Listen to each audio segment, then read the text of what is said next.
के लोग और ऐसे भी बहुत सारे व्यक्ति हैं जो इस यात्रा में चल रहे हैं, जिनके पास किसी कैटेगरी का कोई पास नहीं है, लेकिन हौसला है चलने का और एक उम्मीद उनको भारत जोड़ो यात्रा में दिखती है। उन सभी यात्रियों की तरफ से आप सभी पत्रकार साथियों का हार्दिक स्वागत करते हैं और धन्यवाद देना चाहते हैं वीरों की भूमि राजस्थान को, खास करके जो यहाँ के लोगों का आतिथ्य सत्कार है, जो उनका एक मशहूर पंक्ति है, पधारो मारे देश। उस आतिथ्य सत्कार का हम लोग ज़बरदस्त आनंद उठा रहे हैं और भारी संख्या में जब से यात्रा राजस्थान प्रवेश की है, लोग यात्रा से जुड़ रहे हैं और ख़ास करके मैं उन लोगों के प्रति बहुत आभार व्यक्त करना चाहता हूँ जिन जिलों में हमारी यात्रा नहीं जा रही है, वहाँ से बड़े पैमाने पे लोग 400-400 किलोमीटर 500-500 किलोमीटर चल करके आए हैं। ठंड में जो है आते हैं, रात को किसी तरह से रुकते हैं, फिर सुबह 6 बजे से यात्रा में शामिल होते हैं। उनके प्रति अपना आभार व्यक्त करता हूँ और राजस्थान की इस महान भूमि को नमन करते हुए कुछ बातें कहना चाहता हूँ। सबसे पहली बात तो ये कि आज डॉक्टर बाबा साहेब भीमराव अंबेडकर जी का महापरिनिर्वाण दिवस है और जब हम किसी व्यक्ति को, उसकी महानता को और उसके काम को याद करते हैं तो मेरी राय में उस व्यक्ति के जो विचार हैं, जो सिद्धांत हैं, उनको अपने जीवन में उतारना, यही उस व्यक्ति के लिए सही श्रद्धांजलि है।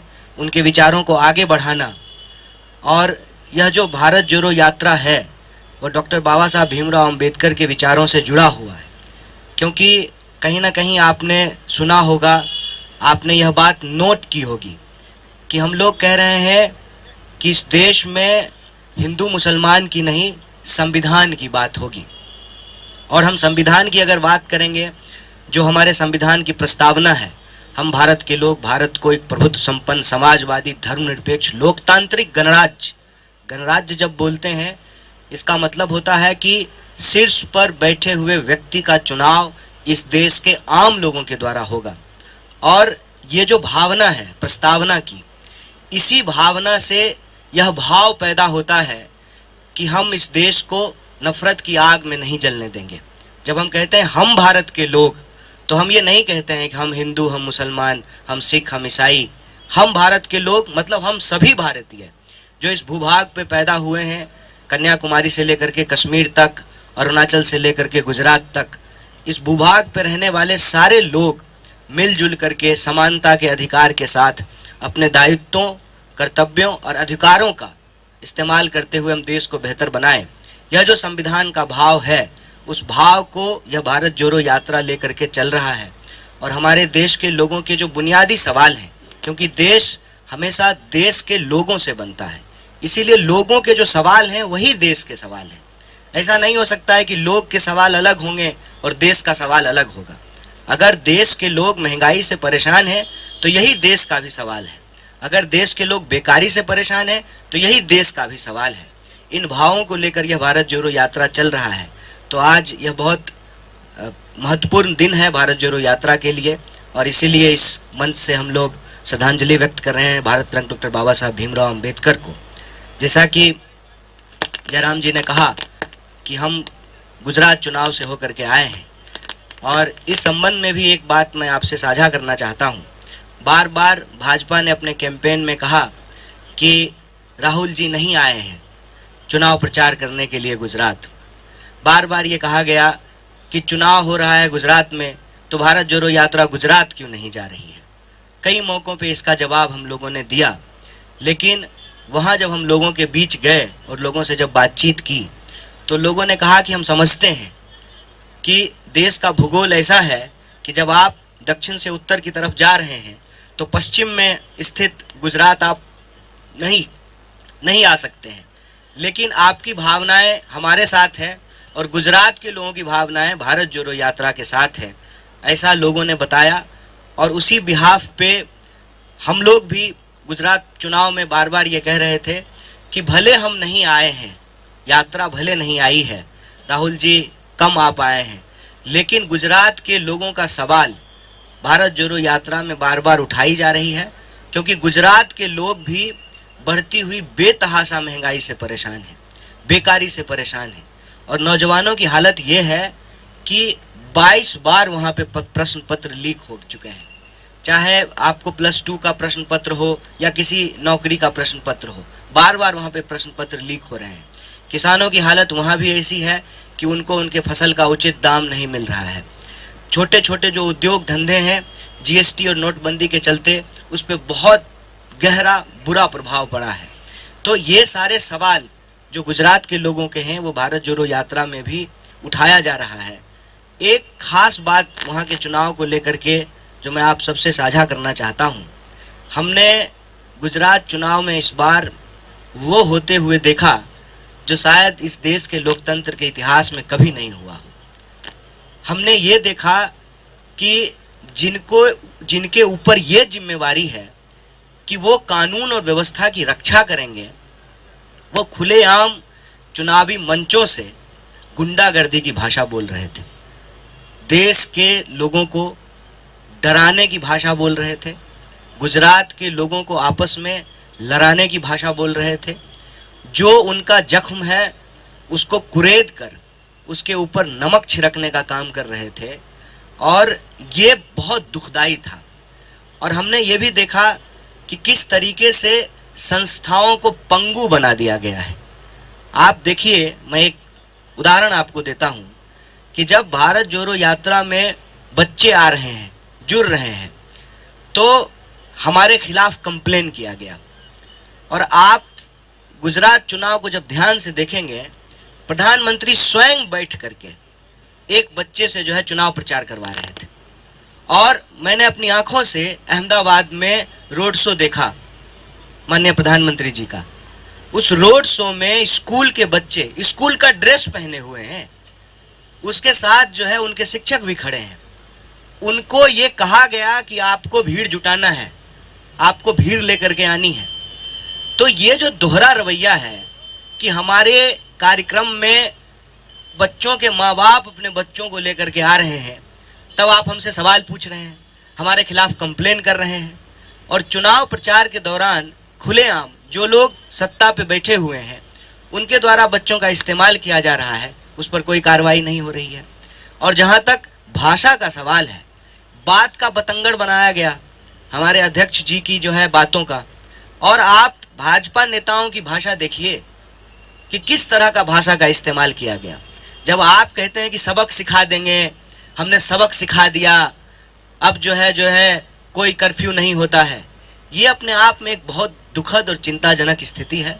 अगर इस तरह से ही संस्थाएं काम करती रही तो ये देश के लिए एक गंभीर सवाल है कि हम लोकतंत्र को आगे कैसे लेकर के जाएंगे।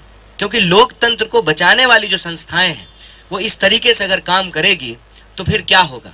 आप देखिए, या तो आप ये नियम ही बना दीजिए कि चुनाव जिस दिन हो रहा है उस दिन भी प्रचार होगा, अन्यथा प्रधानमंत्री वोटिंग के दिन उनके जो है रोड शो में झंडे लेकर के लोग चल रहे हैं, और वो जानबूझ करके रोड शो निकालते हैं ताकि मतदाताओं के मस्तिष्क पे जो है एक असर डाला जा सके। चुनाव प्रचार का एक तरीका बन गया है और इस पर जो है इसी कोई कार्रवाई नहीं करती है।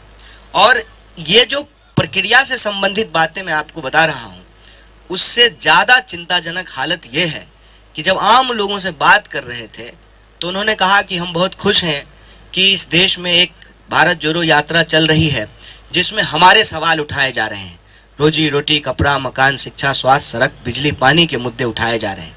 भारत जोड़ो यात्रा में हम बार बार कह रहे हैं कि नफरत अगर फैलेगी, गुस्सा फैलेगा, तो लोगों के जो असली सवाल हैं वो गुमराह हो जाएंगे, और लोगों का असली सवाल है महंगाई और बेरोजगारी। उसी तरह से वहाँ के लोगों ने भी बताया कि देखिए, हमारे राज्य में चुनाव हो रहा है और हमारे मुद्दों पर चर्चा ही नहीं हो रही है। कुपोषण के मामले में गुजरात की स्थिति अच्छी नहीं है, और दुखद स्थिति यह है कि जिनका खुद का परफॉर्मेंस अच्छा नहीं है उन चीफ मिनिस्टर्स को गुजरात बुलाया गया है कि आप आकर के हमारे यहाँ कैंपेन कीजिए। आप ये बताइए कि अगर 27 साल में भाजपा ने वहाँ विकास किया है तो वो विकास दिखा करके क्यों नहीं वोट मांग रहे हैं? 50 से ज्यादा जो है एमएलए के टिकट काटे गए। इसका मतलब वो लोग ठीक से काम नहीं कर रहे थे। अगर ठीक से काम कर रहे थे तो फिर उनका टिकट क्यों काटा गया? चीफ मिनिस्टर्स ऐसे बदले जा रहे हैं जैसे कपड़े बदले जाते हैं। ये जो स्थिति थी उस पे लोगों ने गहरी चिंता व्यक्त की है। परिणाम कल परसों में आ जाएगा, लेकिन ये जो पूरा का पूरा वस्तु स्थिति है, उस वस्तु स्थिति को भारत जोड़ो यात्रा बहुत गंभीरता से लेती है और हम संवैधानिक संस्थाओं को भी बचाएंगे, हम संविधान की भी रक्षा करेंगे और इस देश के लोगों को आपस में जोड़ कर रखते हुए, बार बार कहते हैं कि जमीन से जुड़ा हुआ है, देश जुड़ा हुआ है, लेकिन देश के लोगों से बनता है, इसलिए लोगों को भी जोड़ के रखना है। उनकी पहचान के आधार पर उनके साथ कोई भेदभाव नहीं होगा। इसके लिए भारत जोड़ो यात्रा कृत संकल्प है और लोगों के जो बुनियादी सवाल हैं, महंगाई का सवाल, बेकारी का सवाल, टूटती हुई अर्थव्यवस्था का सवाल और इस देश के अंदर जो आम लोगों की सुरक्षा है, उन सुरक्षा के सवालों को भारत जोड़ो यात्रा अपनी यात्रा के दौरान लोगों से बातचीत करते हुए, लोगों की राय लेते हुए, अपनी ना सुनाते हुए, लोगों की सुनते हुए आगे बढ़ रहा है। और मुझे पूरा भरोसा है कि जितने तरह का एप्रीहेंशंस लोग पहले उठा रहे थे जब हम विंध्याचल के उस तरफ थे, अब हम विंध्याचल के इस तरफ आ गए हैं, वो सारे एप्रीहेंशंस टूट रहे हैं। कई सारे पत्रकार साथी यहाँ हैं जो पूछते थे कि नॉर्थ में क्या होगा। हम बार बार कहते थे जब साउथ में अच्छा है ना तो नॉर्थ में भी अच्छा ही होगा, क्योंकि हम साउथ और नॉर्थ को जोड़ने के लिए निकले हैं। जब आपकी भावना पवित्र होती है, जब आपका भाव पवित्र होता है, तो आपके साथ जो है परिणाम भी पवित्र होते हैं, सुंदर होते हैं। और उसी सुंदर परिणाम को लेकर के हम लोग आगे बढ़ रहे हैं। और जो कुछ देख करके कई बार आप लोग अगर विचलित होते हैं, तो मैं आपको बतौर भारत यात्री और भारत जोड़ो यात्रा के बिहाफ पे एक बात कह देता हूँ कि हम लोग विचलित नहीं होते हैं। जैसे कल एक क्लिप जो है वो बहुत घूम रहा था कि कुछ नौजवान अपनी छत पे खड़ा होकर के मोदी मोदी कह रहे थे। हम बिल्कुल चिंतित नहीं हैं, हम स्वागत करते हैं उनका, वो कहें, क्योंकि हम जानते हैं वह दिन दूर नहीं है कि वो मोदी मोदी नहीं महंगाई महंगाई चिल्लाएंगे। हम लोग बिल्कुल चिंतित नहीं है, क्योंकि हम ये समझते हैं कि उनका जो नारा है ना, मोदी है तो मुमकिन है, ये असली बात नहीं है। असली बात ये है कि मोदी है तो महंगाई है। ये बात वो बोलेंगे, मोदी मोदी की जगह जो है वो महंगाई महंगाई चिल्लाएंगे। हमको इस बात का भरोसा है। और देश अपने सवालों को बहुत देर तक भुला के नहीं रख सकता है। और देश का सवाल रोजी रोटी का सवाल है, कपड़ा मकान का सवाल है। उन सवालों को लेकर के हम चल रहे हैं और हमारा यह संकल्प है कि हर हाल में हम देश को जोड़ करके रखेंगे, किसी भी स्थिति में जो है देश को बंटने नहीं देंगे। आप सब लोग धैर्य से हमारी बात को सुने। मंच पे उपस्थित अपने साथियों और आप सब लोगों को धन्यवाद कहता हूँ। बहुत बहुत शुक्रिया। आप कह रहे हैं कि गुजरात में जो बदलाव की स्थिति दिख रही है, मगर आज जो एग्जिट पोल आए उसमें बीजेपी का बहुमत बताया गया है। देखिए, मैंने ये नहीं कहा कि